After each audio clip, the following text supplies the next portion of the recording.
FIR எப்படி league ஆச்சுன்னு சொல்லி வெளியிட்டது ஃபர்ஸ்ட் பெண் நிறுவனம் தான். அது திமுகவுக்கு நெருக்கமான நிறுவனம். சீஸ் பண்ணிட்டு போனதுன்றது உயர்நீதிமன்றம் சென்னை இது ரொம்ப மோசமான செயல் காவல்துறை. இது பத்திரிகை சுதந்திரம் எதிரானதுன்னு இந்த 23க்கு 25க்கு நடுவில் ஞானசேகரன் யார் யார்கிட்டலாம் பேசினாரு அப்படின்ற கால் ரெக்கார்டு எங்கிட்ட இருக்கு. நடந்த பிறகு அது பின்னால போறது, அதை நாங்கள் 3 மணி நேரத்திலே கைது பண்ணிட்டோன்றதுல எந்த பெருமையும் இல்லைங்க. எதை ஒன்றா பண்ணலான்னா இது ஆபத்து, ஜனநாயகத்துக்கு ஆபத்தானது இல்லை. விக்கிரவாண்டியில் போட்டி போடல, இப்போ ஈரோடு கிழக்கில் போட்டி போடல, உடனே இவங்க பயந்துட்டாங்க. அதெல்லாம் 2026 பார்த்துக்கலாம். வாக்காளர்கள் மனநிலையும் இப்போ மாறிடுச்சு. இப்போ போட்டி இருந்திருந்தா 5000 கிடைச்சிருக்கும். சீரியஸான போட்டி இல்லாதால 1500 ரூபாய் தான் கொடுத்தாங்க. இப்போ யார் கொடுத்துருப்பாங்க?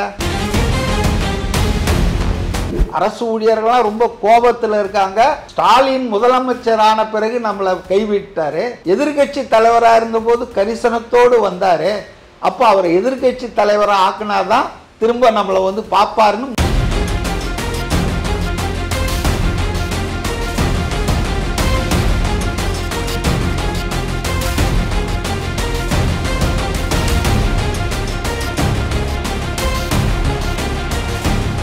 ரியலோ நேயர்களுக்கு வணக்கம். இன்று நம்மளுடைய நேர்காணலுக்கு அரசியல் விமர்சகர் திரு மதிவாணன் அவர்கள் இணைஞ்சிருக்காங்க. சார் வணக்கம். வணக்கம். எப்படி இருக்கீங்க? நல்லா.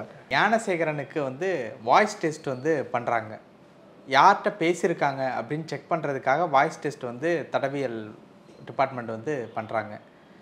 இதன் மூலியமாக ஏதாவது அடுத்த கட்டம் நகர்றதுக்கு எதுவும் வாய்ப்பு இருக்கா? என்ன ஏதாவது உண்மைகள் சிக்குமா எதுன்ட்டு உங்களால் சொல்ல முடியுதா? எப்படி சார்?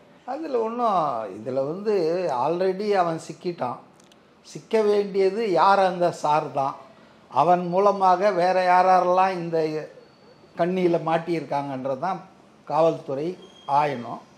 அதில் சரியாக லா அண்ட் ஆர்டர் பண்ணாததால் தான் ஹைகோர்ட்டே தலையிட்டு அவங்க 3 IPS ஆஃபீஸர்ஸ் தலைமையில் ஒரு ஸ்பெஷல் இன்வெஸ்டிகேஷன் டீம் போட்டு அது வேலையை செஞ்சிட்ருக்கு.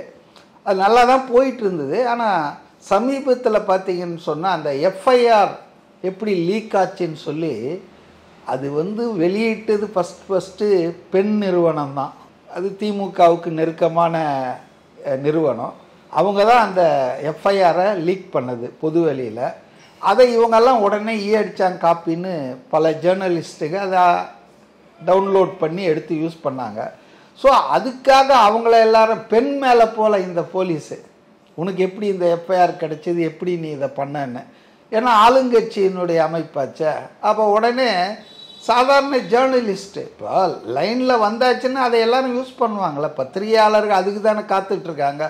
தே ஆர் ஸ்டார்விங் ஃபார் நியூஸ்.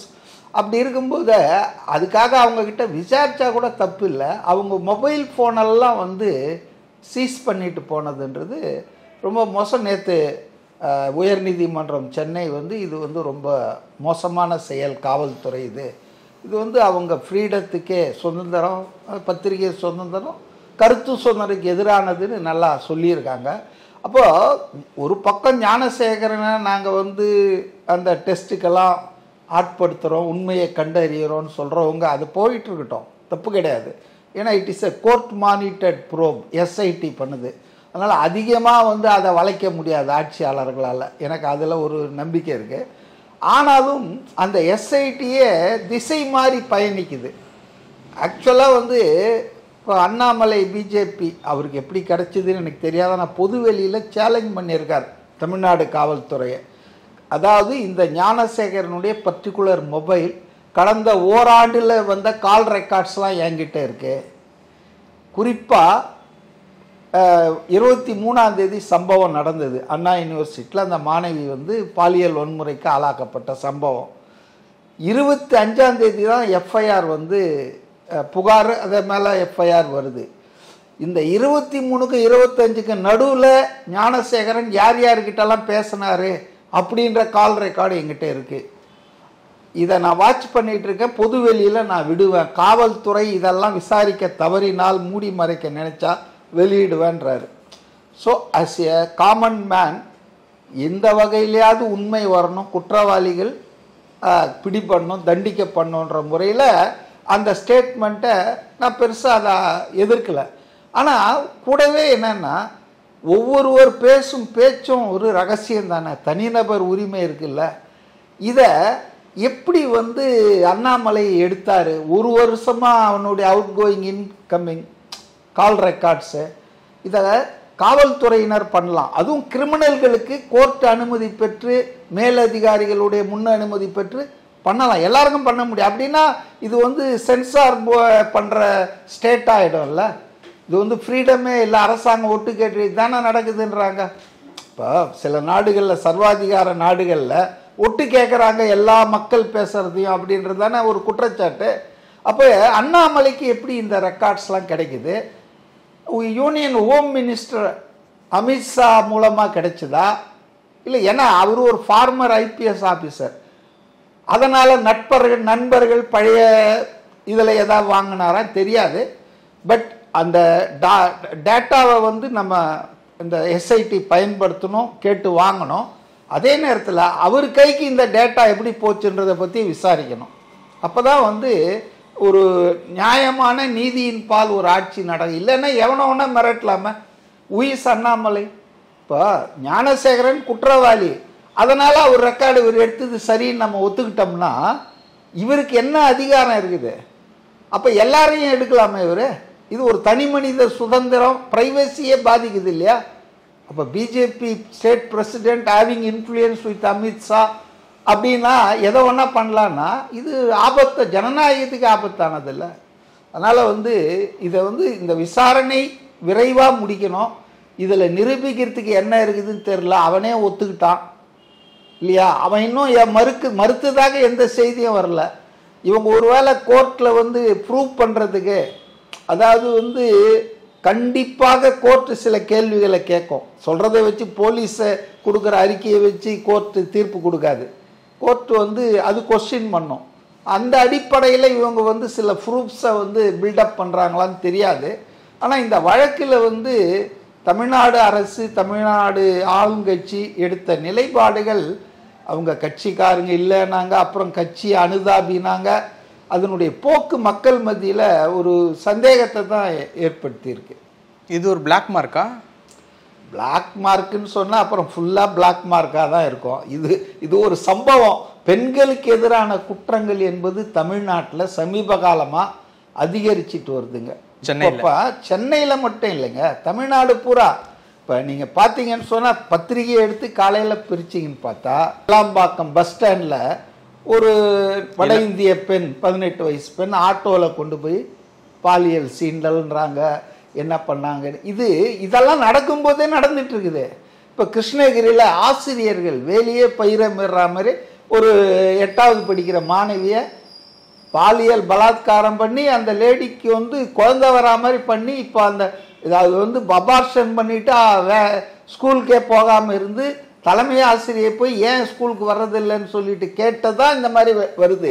இப்படி பல ரிப்போர்ட் ஆகுது, பலது ரிப்போர்ட் ஆகலை. பெண்களுக்கு எதிரான குற்றங்கள் சமீப காலத்தில் மிக அதிகமாக தமிழ்நாட்டில் நடக்குது. காவல்துறை வந்துங்க குற்றம் நடந்த பிறகு அது பின்னால் போகிறது, அதை நாங்கள் 3 மணி நேரத்திலே கைது பண்ணிட்டோன்றதுல எந்த பெருமையும் இல்லைங்க. குற்றம் நடக்காமல் தடுக்க வேண்டும், வருமுன் காப்போம்னு சொல்லுவோம் இல்லையா?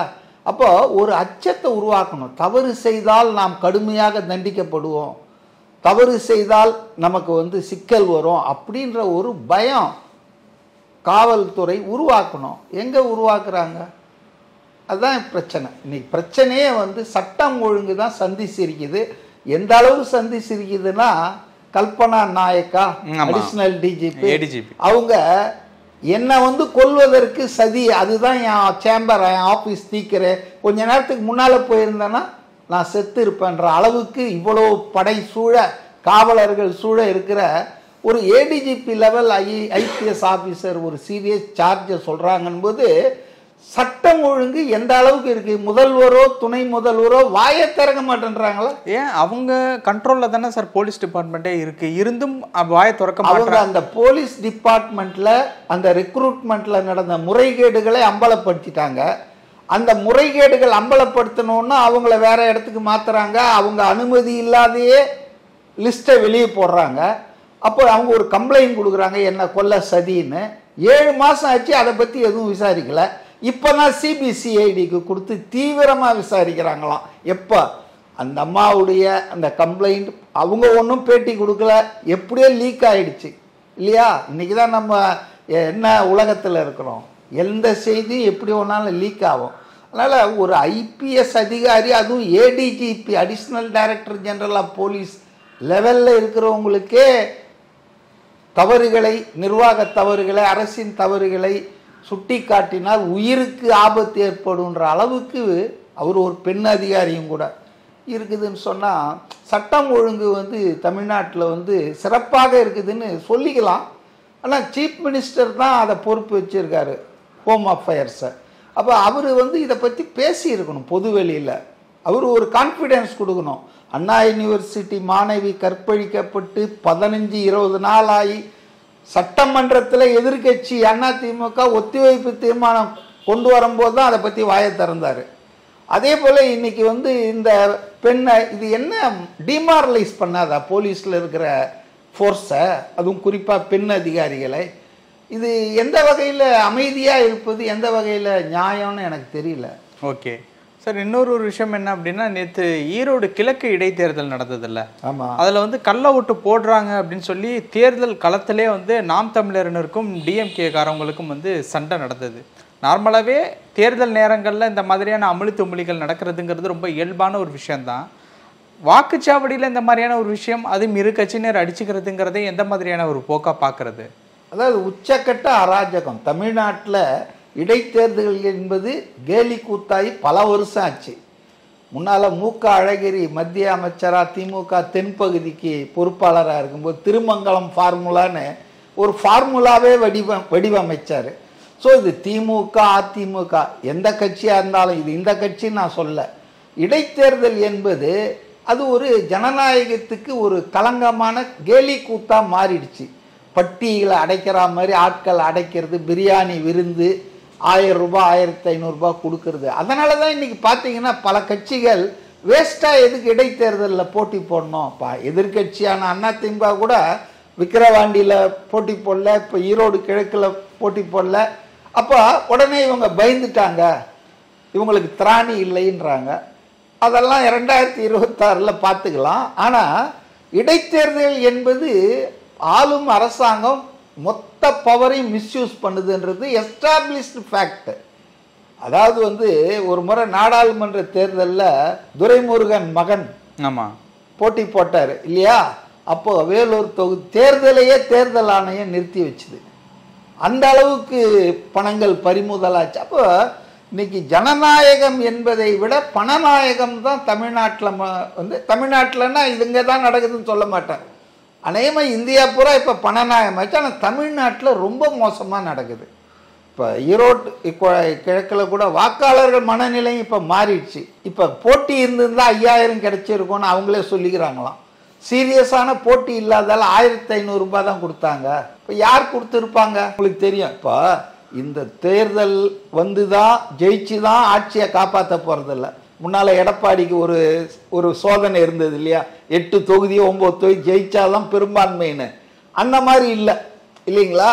இப்போ திமுக ஏன் இதுக்கு இவ்வளோ மெனக்கிட்டு ஒரு முத்துசாமின்னு ஒரு அமைச்சர் தன் கடமை மறந்து பொறுப்பை மறந்து 1 மாதத்துக்கு மேலே ஈரோட்லேயே சந்து பொந்தெல்லாம் சுற்றின்னு வந்தாருங்க. அவர் அமைச்சர் தானே, சம்பளம் வாங்கிறது மக்கள் பணிக்கு தானே, கட்சி பணியா? ஆக இன்னைக்கு மிஸ்யூஸ் ஆஃப் பவர் என்பது ஆளுங்கட்சிகள் இடைத்தேர்தல்களில் தமிழ்நாட்டில் பண்ணுறது வாடிக்கையாச்சு. இப்போ ஒரு பக்கம் தூக்கலாக இருக்குது, வாக்குச்சாவடியில் அடிதடி பண்ணுற அளவுக்கு வந்திருக்கு. அதான் எனக்கு இதெல்லாம் ஆச்சரியமே இல்லை, இதெல்லாம் எதிர்பார்த்தது தான். அதனால தான் பல கட்சிகள் நாங்கள் போட்டி போடல. ஏன்னா போட்டி போட்டால் ஒரு நியாயமான தேர்தல் வரணும்ல. சரி, இன்னொரு விஷயம் என்ன அப்படின்னு பார்க்கும்போது, இந்த ஞானசேகரனுடைய இந்த வாய்ஸ் டெஸ்ட் அப்படிங்கிறதெல்லாம் இருக்குல்ல, இந்த கேஸினுடைய போக்கு ஒரு சரியான போக்காக இல்லை அப்படிங்கிறத சொல்ல வரீங்களா? விரைந்து இதை முடிக்கணும். எஸ்ஐடி விரைந்து முடிக்கணும். இதில் வேங்கை வயல் மாதிரி இழுத்துறக்கூடாது. 2 வருஷம் அப்படிலாம் இழுத்துறக்கூடாது. விரைந்து முடிச்சு 1.5 வருஷம் தானே இருக்கு கொடுக்கணும். இன்னும் 1.5 வருஷம் தானே இருக்கு. அதுதாங்க இன்னைக்கு காலையில் பத்திரிகையில் பார்த்தேன். அதாவது 2021 சட்டமன்ற தேர்தலில் திமுக உறுதிமொழியில் ஒன்று, அரசு ஊழியர்களுக்கு பழைய பென்ஷன் திட்டம், ஓல்டு பென்ஷன் ஸ்கீம் தர்றதுன்னு. இப்போ 4 வருஷம் முடிய போகுது. நேற்று ஒரு ஆர்டர் போட்டிருக்காங்க. IAS ஆஃபீஸர் பேடி தலைமையில் 3 குழு. எதுக்குன்னா, இந்த பழைய ஓய்வூதியத்துக்கு திரும்ப போகிறத பற்றி ஆய்வு செய்வதற்கு. அந்த கமிட்டிக்கு எவ்வளோ டைம் கொடுத்துருக்காங்கன்னா 9 மாதம் டைம் கொடுத்துருக்காங்க. அப்புறம் அந்த கமிட்டி நமக்கு தெரியாதா, தமிழ்நாட்டில் தானே வாழ்ந்துட்டுருக்கோம். 9வது மாதம் வந்து சொல்லுவாங்க, எங்களால் பணி இன்னும் முடிக்க முடியல, எக்ஸ்டென்ஷன் வேணும்னு. இன்னும் ஒரு 6 மாதம் கொடுப்பாங்க. எலெக்ஷன் வந்துடும். எலெக்ஷனில் என்ன சொல்லுவாங்கன்னா 2026 கமிட்டிலாம் போட்டிருக்குங்க, நம்ம வந்தோன்னு திருப்பி உடனே பண்ணிவிடுவோம். என்ன அநியாயம்! 4 வருஷமாக நீங்கள் உட்காந்துட்டு இருந்தீங்க இந்த கோரிக்கை மேலே. கேட்டால் 99% நிறைவேற்றிட்டோம், 100 நாங்கள் நிறைவேற்றிட்டோம்லாம் புழுகிட்டு இருக்கீங்க. என்னால் சொல்ல முடியும், ஒரு 20-30 முக்கியமான கோரிக்கைகள், மக்களுக்கு அளித்த வாக்குறுதிகள் இன்னைக்கு நிறைவேற்றப்படவே இல்லை. அதனால் சொன்னதை செய்தோம், சொல்லாததையும் செய்தோன்னு வாய்ச்சவடால் அடிச்சுக்கலாம் திமுக காரங்க. என்ன செஞ்சாங்க? சொன்னதெல்லாம் செஞ்சிட்டாங்களா? கேஸ் விலையை குறைச்சிட்டாங்களா? பெட்ரோல் டீசலுக்கு குறைச்சிட்டாங்களா? அதனால் மக்களை வந்து ஏமாத்துறாங்க. அதுக்காகத்தான் இவங்களுக்கு அரசியல் வியூக வகுப்பாளர்கள்லாம் தேவைப்படுறாங்க. இல்லைன்னா இவ்வளோ செஞ்சுருக்கிறோம், மக்கள்கிட்ட நேரடியாக போய் ஓட்டை வாங்கலாமே. ஏன் 200 கோடி கொடுத்து பிரசாந்த் கிஷோரை போன வாட்டி போட்டாங்க, இப்போ போன வாட்டியாவது அவங்க எதிர்கட்சி போட்டாங்க. இப்போ ஆளுங்கட்சியாக இருக்கும்போது இவங்களுக்கு ஏன் வியூக வகுப்பாளர், பெண்ணு, அது இது தேவை? இப்போ மக்களை எப்படி முட்டாளாக்குறது, ஏமாத்திக்கிறது, வஞ்சிக்கிறது? இப்போ நான் சொன்ன ஒரு உதாரணம், அரசு ஊழியர்களுக்கு பழைய பென்ஷன் திட்டத்தை 4 வருஷம் கழிச்சு அந்த உறுதிமொழியை பரன்லேருந்து எடுத்து, ஏன்னா அவங்களுக்கு தெரியும் அரசு ஊழியர்கள்லாம் ரொம்ப கோபத்தில் இருக்காங்க. அவங்க எந்த அளவுக்கு தீர்மானம் போட்டிருக்காங்கன்னா, ஸ்டாலின் முதலமைச்சர் ஆன பிறகு நம்மளை கைவிட்டார், எதிர்கட்சி தலைவராக இருந்தபோது கரிசனத்தோடு வந்தார், அப்போ அவர் எதிர்கட்சி தலைவராக ஆக்குனாதான் திரும்ப நம்மளை வந்து பார்ப்பாருன்னு முடிவே எடுத்துருக்குறாங்க. பத்திரிகைலாம் வந்த செய்தி தான். அப்போ 2026 ஏதாவது சொல்லி சமாளிக்கணும் இல்லையா? அதுக்கு தான் கமிட்டி போட்டிருக்கோம். 9 மாதம் அறிக்கை கொடுக்குமா, அதுக்கப்புறம் இவங்க அதை பரிசீலிப்பாங்களாம், தேர்தல் வந்துடுமா, நடத்தை விதிகள் வந்துடுச்சுங்க. நம்ம பண்ணலான்னு இருந்தோம், எலெக்ஷன் கமிஷன் நடத்தை விதிச்சு வந்து, அப்போ ஒரு நியாயமாக நடந்துங்க, முடிஞ்சதை சொல்லுங்க. இது திமுகவுக்கு வந்துங்க வாடிக்கை. அண்ணா காலத்திலிருந்து 67 என்ன சொன்னாங்க, ரூபாய்க்கு 3 படி அரிசி இல்லைன்னா என்னை முச்சந்தில் நிற்க வச்சு சவுக்கால் அடிங்கன்னு அண்ணாதுரை சொன்னார். ஜெயிச்சோன்னா என்ன சொன்னாங்க, 1 ரூபாய்க்கு 1 படி அரிசி நிச்சயம்னாங்க, 3 படி லட்சியம்னாங்க. இந்த லட்சியம், நிச்சயம், ஏழையின் சிரிப்பில் இறைவனை பார்க்கறது, இந்த டயலாக் எல்லாம் எவ்வளோ நாளைக்கு தான் திமுக ஆட்கள் சொல்லுவாங்க. கூவம் மணக்கும் அப்படின்னு சொல்லி கலைஞர் கருணாநிதி அந்த கூவத்தை வந்து படகு கூழாமலாம் போட்டாங்க, கட்டினாங்க. பப்ளிக் மணி எவ்வளோ வேஸ்ட் ஆகுது. இன்றைக்கி 20-28 வருஷம் திமுக ஆட்சி பண்ணியிருக்கு இல்லையா? ஏன் அவங்களால இதை செய்ய முடியல? நகரத்தின் நடுவே ஓடக்கூடிய ஒரு நதியை தூய்மைப்படுத்த முடியல. Failed project. இப்படி தான் எல்லாமே அரசாங்க பணம், அதில் கான்ட்ராக்டை அடிச்சுக்கிறாங்க, வீணாகுது. அதனால தான் இன்றைக்கி தமிழ்நாடு மிக அதிகமான கடன் பெற்ற மாநிலமாக இருக்குது. தமிழ்நாட்டுடைய கடன் பார்த்திங்கன்னா இந்த ஒரு 3-4 வருஷத்தில் ரொம்ப அதிகமாக இருக்குது போன வருஷத்தை விட. சார், அந்த யூஜிசி வரைமுறையை எதிர்த்து வந்து டெல்லியில் வந்து திமுக வந்து போராட்டம் வந்து நடத்துகிறாங்க. அந்த போராட்டத்திற்கு ஆதரவு கொடுக்க ராகுல் காந்தி அவர்களும் வந்து போயிருக்காங்க. எப்படி பார்க்குறது இந்த போராட்டத்தை? இதில் என்ன இருக்குது ஆச்சரியம், யூஜிசியுடைய இந்த புதிய இது வந்து வரைமுறைகள் வந்து தவறானவை, எதிர்க்க வேண்டியவை. ஏன்னா மாநில அரசுக்கு சம்மந்தமே இல்லாமல் பண்ணுறாங்க. ஆளுநர்கள் தான் ஆளினால் அப்படின்னா சேலம் பெரியார் யூனிவர்சிட்டியில் நடந்த மாதிரி தான் நடக்கும். அரசாங்கத்தை மதிக்க மாட்டார் அந்த வைஸ் சான்சலரு. கவர்னர் வந்து அவரை சப்போர்ட் பண்ணுவார், ஊழல் பண்ணிவிட்டு அவர் ரிட்டையர் ஆனாலும் எதுவும் பண்ணாமல் போயிடுவாங்க.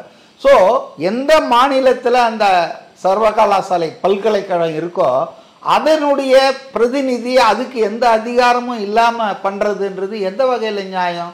இது வந்து அதிகார பரவல் தான் இருக்கணும், அதிகார குவியல் என்பது தவறு. அதுவும் கல்வி மாதிரி ஒரு மாநில மக்களுடைய சம்பந்தப்பட்டது எஜுகேஷன். அதனால் அது எதிர்ப்பது என்பது சரியான ஒரு விஷயந்தான்.